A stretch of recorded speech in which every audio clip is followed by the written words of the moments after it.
سلامونه راځئ نن د کرکټ په اړه یوې بلې جالبې موضوع باندې خبرې کوو. په دغه ویډیو کې تر دې دمه د ټیسټ کرکټ د ډیرو منډو جوړونکي 15 لوبغاړي در پیژنم. پیل له 15 لوبغاړي څخه کوو.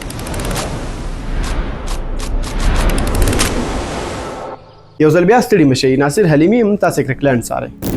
دغه لیست کې 15 لوبغاړي داسې څوک دی چې د اول لوبغاړي له استعفا څخه شاوخوا یو کال مخکې ټیسټ لوبو ته راغی او د نړۍ د ټیسټ کرکټ د تاریخ په سلهاوو لوبغاړي یې شاته پاتې کړل. دا د 15 لوبغاړي پورې راورسېد. هو، موږ د انګلستان په جیو روډ خبرې کوو. جیو روډ د خپل ټیسټ کیریر لومړنۍ لوبه د هند پر وړاندې په 2012 کال کې د هند په ناګپور ایالت کې ترسره کړه.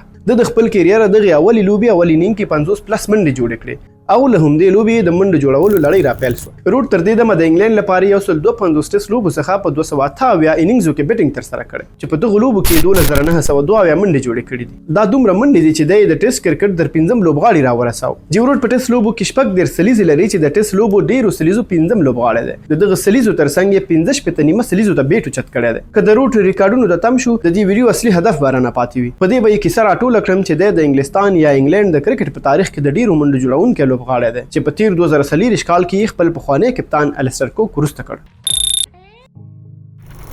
دغه لیست په 4 نمبر کې د هند افسانوي لوبغاړی یو زړور او هوښیار توپوهونکی راهول ډراوډ دی. راځئ راهول ډراوډ پیژنو.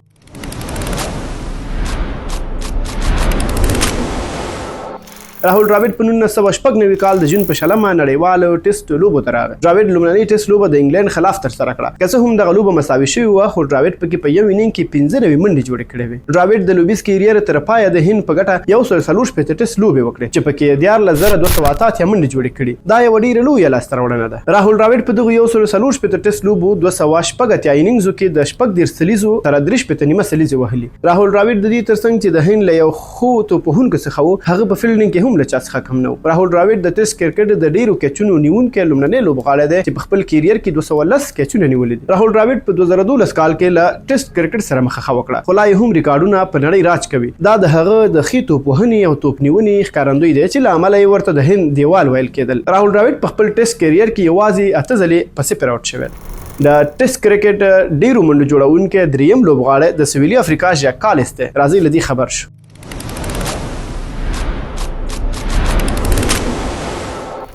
ژاک کالیس د ساوث افریقا یو زړور او پیاوړی آل راوند لوبغاړی دی چې د توپوهنې ترڅنګ یې توپاچونه هم کوله. دی هم په 1995 کال د ټیسټ نړیوالو لوبو ته راغی چې د انګلند پر وړاندې د ساوث افریقا په ګټه اوله لوبه ترسره کړه.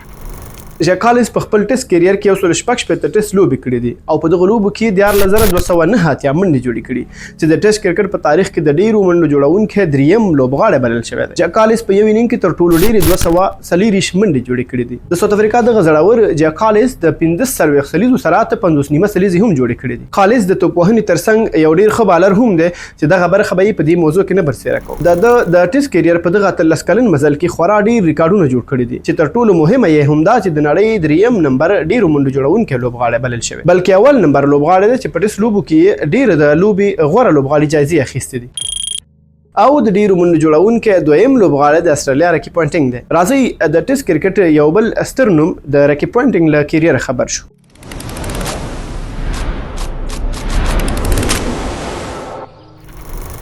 د هم په 1995 کال د ټیسټ لوبو ته راغی او اوله لوبه یې د سریلانکا جادوګرو بالرانو پر وړاندې وکړه.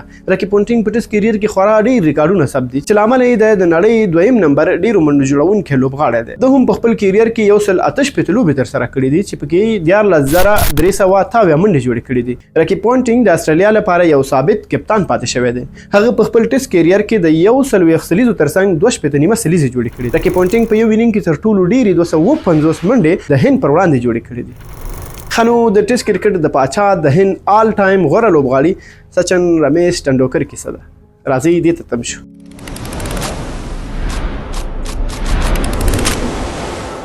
د ډیرو منډو جوړونکی لومړنی لوبغاړی هندي سچن ټنډولکر په 1989 کال د خپل سرسخت رقیب پاکستان پر وړاندې اوله لوبه ترسره کړه. له هغې را په دې خوا یې د هند په ګټه 200 ټیسټ لوبې کړې دي. په دغه 329 انینګزو کې یې 15921 منډې جوړې کړې دي. سچن رمیش ټنډولکر په ټیسټ لوبو کې د 58 نیمه سلیزو سره 51 سلیزې جوړې کړې دي. سچن په یو انینګ کې ډیرې منډې 248 جوړې کړې. د سچن ټنډولکر د کرکټ په تاریخ کې دومره ډیر ریکارډونه لري چې ښایي ډیره پورې د ماتېدو سوچ هم ونه شي. شي. ټرنوکر په 2014 کال کې د ویسټ انډیز پر وړاندې د خپل ټیسټ کیریئر 200 لوبه تر سره کړه چې پکې استعفا هم وکړه. دا یوازینی لوبغاړی دی چې په ټیسټ کې 200 ډیرې لوبې تر سره کړې دي. د سچن ټرنوکر د سلسلیزو ریکارډ د ټیسټ او یو ورځنیو لوبو ګډ ریکارډ چې 9 سلیزې په یو ورځنی او یو 50 سلیزې په ټیسټ لوبو کې جوړې کړې دي. د دې لپاره چې لا ډېر وهڅېږو زموږ چینل سبسکرایب کړئ او دغه ویډیو نور ملګرو سره شیر کړئ. کور مو ودان.